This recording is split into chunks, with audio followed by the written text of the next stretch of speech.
Near mint condition, the home of collected editions. That cover's so awesome. This is Mr. Chris Claremont, a legend. Melanie goes,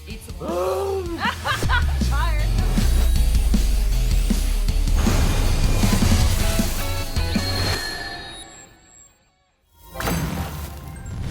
how's it going, all you minties? Uncanny Omar here from Near Mint Condition, the home of collected editions. And join me today for this, I guess it's an unboxing and a first look at the Sky, the Art of Final Fantasy box set. This is the second edition, so we have a lot more goodies to look at, and we'll do a comparison with the original box set. So, stay tuned.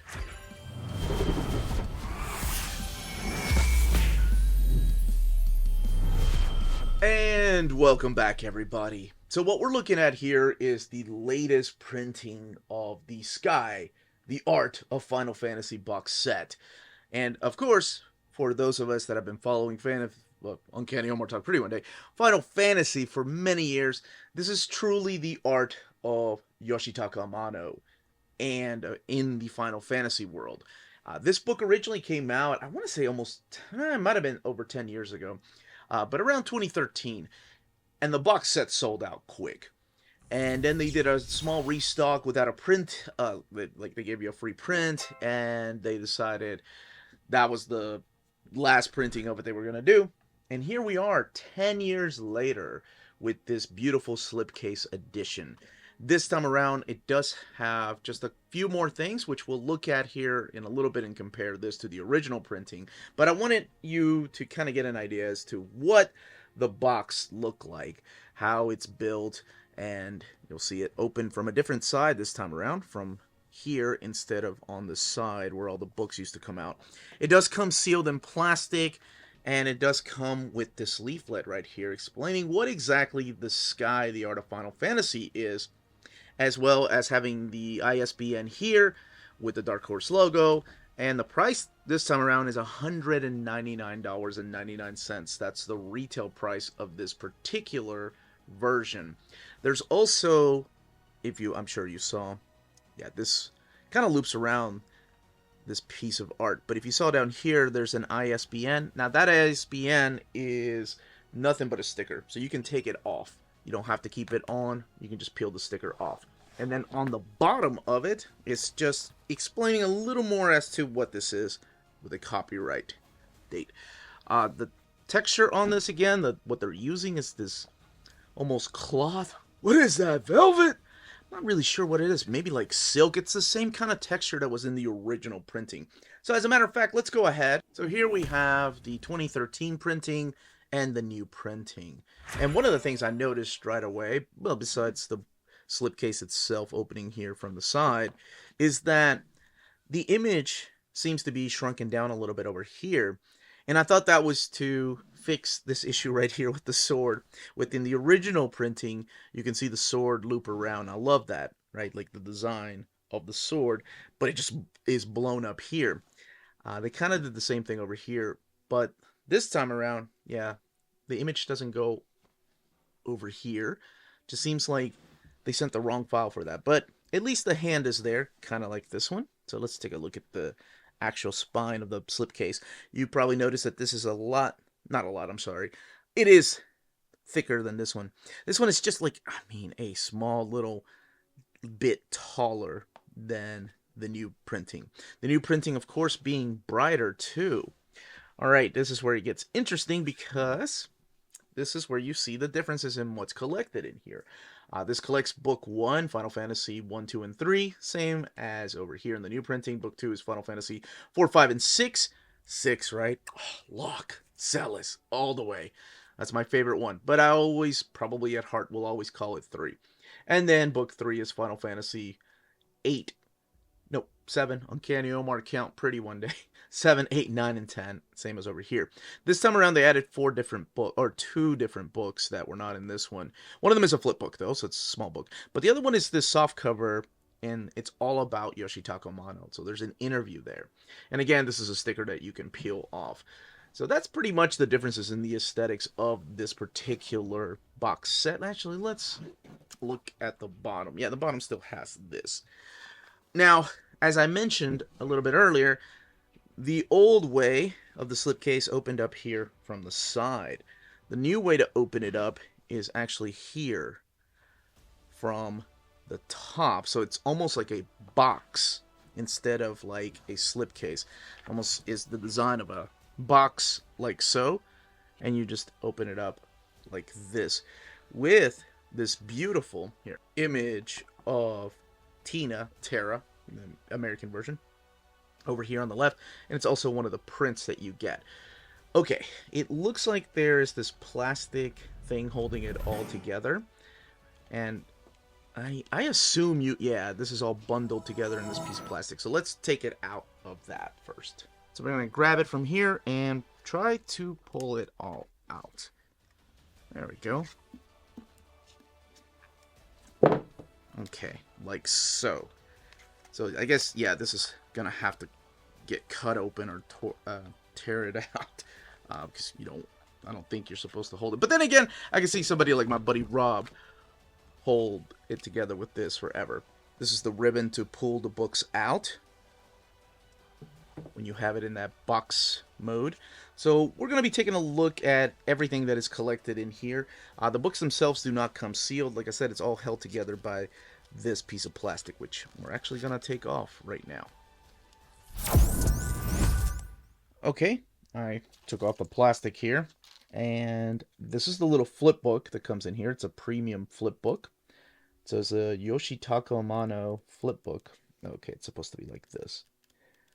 Of a Moogle. I wonder if it's two-sided. Let's find out. It is two-sided. Okay. And that looks like sketches. Oh, okay. Like storyboard sketches of what could be a summon. There we go. And it's in landscape, so I thought it was like this at first, but no, it's supposed to be like this. But the back isn't. The Sky Premium Flip Book, Yoshitaka Amano. Alright, let's look at these little prints, and then we'll look at each individual book. So we have two prints right here, this being the cover that they used, of course, for the design of the box set. And this is another one of Tara. And on the back, oh, they're not prints, I'm sorry, they're postcards, which were not included in the first one. I think they were just included in the first printing. Whoa. I didn't realize this was a thing in here. It's almost like a lithograph. Or one of those things that we used to have in high school. What were the projectors called where you put it on top of like a stencil projector? Here, let me see if this is... There we go. So you can see it a little bit better. Kind of get an idea of what it's like. Box. Let's go ahead and close the box up and move it out of the way. Okay, so it's this clear, yeah, it's like a lithograph, it feels like. It's pretty cool. So upon further inspection, this is a silver ink Final Fantasy print on clear acetate. So that's what this is. This is the book right here. The book that was not included in the first one. This is all about Yoshitaka Amano.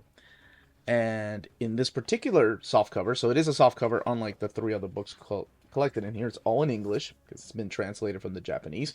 So that leads to my next question. I wonder if this was released in Japan. This particular box set, and then they just decided to reprint it here in America. It's pretty cool. So what this is just a book about Amano. So bunch of photographs here, his New York and Tokyo studios, and then interviews with him about what inspires him to be an artist, and answering to fan mail, and some of his favorite pencils and erasers. That's pretty cool. If you've ever taken an interest in the man behind these wonderful paintings and art that decorate all over my house, because both my wife and I are not just fans of Final Fantasy, but also fans of Vampire Hunter D. So we actually, let's see if we have it. We bought one of the prints, and man, those prints are crazy, of D, and we have it hanging up in our bedroom. It's from the third book. I don't see it here. But this is a pictorial bibliography. This is the complete listing of all of Yoshitaka Amano's art collecting up to June of 2001. this book's original publication date. That's really interesting. So maybe this wasn't originally released in Japan. Now we've had several books since then. Yes, we're also a fan of the Endless Nights, or no, not Endless Nights. I'm sorry, Dream Hunters. How dare I? Then the different books, the gallery. Oh, this is what I'm here for. The sketches. Now this is super cool. This is my favorite thing when it comes to behind the scene books, like the actual process of the art, going from thumbnail sketches to pencil. Oh, look! That's my all-time favorite Final Fantasy character. In the comments below, let me know who your favorite Final Fantasy character is and what game they're from, because I'll be honest with you. I played 15. I think that was the last one. I haven't played any of 16. My wonderful wife has. This is a visual index right here, telling you who these characters are and what date they originated from. Sets are bet 6 or 3, as I knew it. It's just my all-time favorite, which we'll look at here, and it's gonna be hard not to spend like an hour just on that book alone. Yoshitaka Amano Art Collection: The Sky Art of Final Fantasy. So this is a soft cover, and let's go ahead and take a closer look at each one of these. So there's 3 covers. Each one of them has their own design. Each one of them is a hardcover with no art on board. They are flat spined. Let's go ahead and open this one up. This is Final Fantasy 1 through 3. I've shared a story before on my channel, but just in case you're new to the channel or in case you've never seen any of my videos, Final Fantasy 1 was such a learning curve for me. I had no idea about equipment when I played them on the Nintendo Entertainment System, the NES. I had no idea that you had to equip your swords, your armor, so when I went to try to go and defeat, what's his face, Golbez, the very first bad guy that you encounter. Yeah, it's awesome that they actually pixelated his art for the enemies in this game. It's a lot different than what they were doing later on. But what I was saying is, I got my ass handed to me by the first boss. So I kept leveling up my characters because I understood the concept of leveling up. This is what happens when you don't read instruction booklets, by the way. Now it's just kind of become a thing. Or there's an actual tutorial, kind of like, what was it, Final Fantasy 13? That was like a third of the game was nothing but a tutorial explaining how to play the game. But yeah, back then we had instruction booklets and they were like equip, unequip, buy. Because I would buy armor. Because I thought it was like Legend of Zelda, right? Like Legend of Zelda, you walk somewhere, even though it was turn-based, it wasn't an action-adventure type of RPG, that you would automatically be equipped with these swords and armor. Yeah. It wasn't until my second playthrough, because I was so frustrated, that I started to equip. I felt so stupid. Am I the only one that... I'm pretty sure I'm the only one that did that. Anyway, that was back in 1988 when I first played it. But these are all the drawings from Final Fantasy 1, 2, and 3. Back when you could name your characters. But we still had some character names. But, you know, you had the fighter, the black mage, the white mage. And then, of course, Cid, who shows up in all of them to this day. Biggs and Wedge. Do they still use Biggs and Wedge or Biggs and Wedge in 16?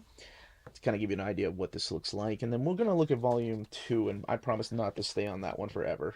Now, even though Book 1 was where I began playing Final Fantasy, because, well, just 1, Final Fantasy 1, we did not get 2 and 3 in America until years later. Now there's like so many different collections, including the one on the Switch with the Ultimate Edition that has a vinyl record. What we got in America was 1, which we called 1, 4 on the Super Nintendo, which we called 2, and then 6 on the Super Nintendo, which we knew as 3, which to me is the epitome of a Final Fantasy game. These are the different airships. This must be the Cecil, or Cecil if you come from Kentucky, baby, as both the Knight and the Paladin, and the different characters like Kain. Oh, Kain was such a badass, and I assume Rosa's here. There she is, along with Cid and Edward. Was his name? I think it was Edward. Yeah, I thought it was Edgar. And there's Kain without his armor. Tella. I have one of my wonderful viewers that uses Tella as the avatar. And Palom and Porum and Rydia, which is the actual namesake of my daughter, but my wife, and there's my dude. Edge was my guy. I love that character. Which is actually the namesake of my daughter, but my wife did not let me name her Rydia. She was okay with changing it to Lydia. And I'm going to skip a little bit to go ahead and start talking about. Well, let's talk about 5 for a second. So 5 is another one that did not come out here. This is the one with butts, and I got to play later on yeah, like everybody else on the emulator, and then it was released on the PlayStation Final Fantasy Collection. So this one did eventually come out here, and I think they changed the name of the main character from Butts to Barts, maybe. I can't remember. I've only played that one maybe just once. No, twice. I played the remake of it too. I think when they released it on cell phones or whatever it was. There's a lot of cool character designs, but that reintroduced the concept of the class, right? Like you could be different classes. You could be wizards, you could be martial artists, ninjas, knights, paladins. And then we get to what I think is the epitome of Final Fantasy. While I think most of my viewers probably enjoy 7, what's your favorite Final Fantasy? There we go. There's the question I should have asked at the beginning. 6 was always the one for me, or 3 as I knew it. The story of the Espers, the story of Terra, Locke, Celis, the beautiful, absolutely beautiful soundtrack, and a lot of it, inspired by Yoshitaka Amano's artwork, so much so that they used like that for the avatars, like their facial expressions and stuff. The brothers right here of Sabin and Edgar. Edgar's from this one, not Edward was on 4. Shadow, the mysterious Shadow, who may or may not have ties to another character in this, because if you fall asleep, you could go through the different ends, and there's dreams that he has shared with another character, and you're like, oh my gosh, I'm putting it all together. I love this game. Love this game. And I'm sure playing it now, and there's the dude himself, Kefka, probably one of my top 5 favorite villains of anything of all time. His soundtrack alone, his theme, the ending battle theme. There's Sid, who's related to one of the characters. The hidden characters, Gogo and I guess Umaru here. General Leo. Do they have Umaru? Surely they have Umaru. They got everybody. There's Umaru. But what I was saying is that I lied. I have no idea what the hell I was talking about. I got distracted by this beautiful artwork.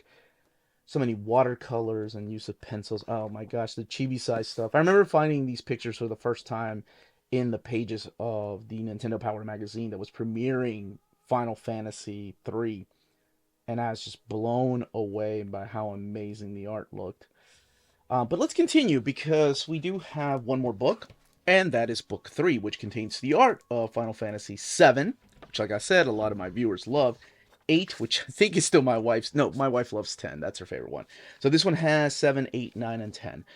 Not as thick as Volume 2, because Amano wasn't doing a lot of the artwork by the time we got to 7. Like, he had taken a step back. He did a lot of the concept art, and eventually he wasn't even doing the character designs. He was letting others do the character designs for the games. But so there is a lot of stuff in here that are not just from the manual or concept stuff, but also from like music CDs, which is just crazy to think that this is all of Final Fantasy VII, even though that's probably the most popular one. It's got to be, right? It's got a sequel, a remake. Well, I guess it's not really a sequel. It was a prequel with what's his name, Zach.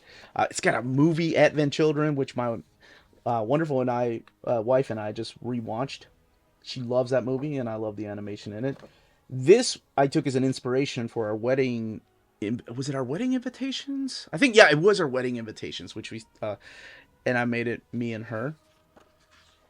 It's her favorite game, and I may not enjoy it, although the gun sword is pretty badass. But Squall, not so much. I think I had taken a lost in interest in the RPG genre by the time we got to this. Garnet is from Final Fantasy IX. Now, I did play this one. This one was fun. This is my brother Manuel's favorite one, and then my other brother Tommy, he loves, I think 12 is his favorite one. Which, funny enough, 6, 9, and 12 were all designed by the same guy. But I did like this one. This was like a throwback to the classic, more of that fantasy element instead of like the steampunk or the futuristic type of Final Fantasy that it had become, especially in 8. 7 was heading there. I mean, in a way, so was 6 with the mechs. But definitely, by the time you got to 8, it just felt less fantasy. This is 10. This is my wife's favorite one. She has a tattoo and just absolutely loves the story, even though it breaks her heart. Now, there is no 11. This is the welcome home from 10, and then the sketches from 7, 8, 9, and 10.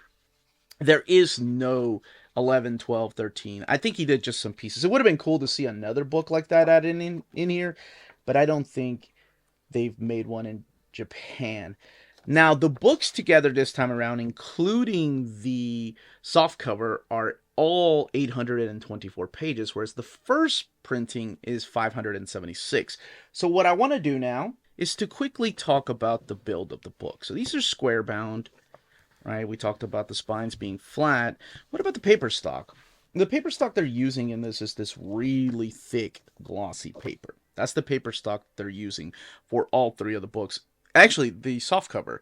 Now, the softcover, of course, is glued binding, but these do have sewn binding, so you can check out the beautiful spread pages like this double page spread with the airships in their full glory. Gosh, everything about his art could just be a freaking print or a painting on the wall. Now, quickly, what I want to do is compare it to the original printing. So this is the original printing here on the left hand side. And the first thing I want to do is to kind of set everyone's mind at ease. Let's talk about the page count, because I mentioned that these over here have 824 pages. So this one looks to end on page 156. The new printing, the same actually, but just to kind of ease your mind, we have 54, yep, 156 pages, including the little symbols here in the very back. They are the same symbols that you find here. End sheets are white. How about the paper stock? That's another one of the big questions whenever there are reprints. That's on every book, including the covers. Like, the covers are a little bit lighter on the original printing than they are in the new printing. But just to kind of give you an idea, and like I said, not that it's a big deal, but here you go. Just a little bit darker than the original printing. And this was not left out in the sun. No way sun damage can... Well, maybe it can internally hurt books. And book number 1 is just a little bit darker as well. But that's it. That is my overview and unboxing of this wonderful collection. If you haven't had a chance to pick it up, if you missed out on it, because these books go for just outrageous amount of money when they go out of print, maybe think about picking it up this time around. You get extra goodies with it, and it comes in a new slipcase with the same design and all these extra little goodies. And that, as they say, keep your leaflet. Leaflet fans unite. If you're interested in purchasing this box set, don't forget to check out our sponsors. If you're in Europe and you're interested in buying these books, definitely check out Walt's Comic Shop in Berlin, Germany.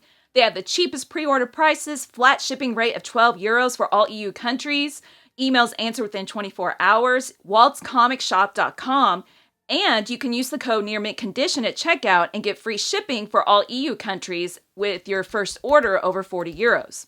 That's Walt's Comic Shop, your reliable source for omnis and premium collected editions in Europe. Ding! CheapGraphicNovels.com, your online home for graphic novels and collected editions up to 50% off cover price. They have excellent shipping and prompt and helpful service. Check out their bargain deals for up to 90% off cover price. And don't forget that CGN also takes pre-orders. That way you don't miss out on the hottest releases. And they are currently running a special promotion for you Minties. If you're a first-time customer, after receiving your order confirmation email, reply back to that email and let them know Near Mint Condition sent you their way. They will then apply a free shipping promotional credit to your next order in the US. Cheap Graphic Novels, your source for the hottest books with the kind of deep discount, quality shipping, and customer service that will keep you coming back for more. And that was the content and page count, and also what all the books look like in this particular collection.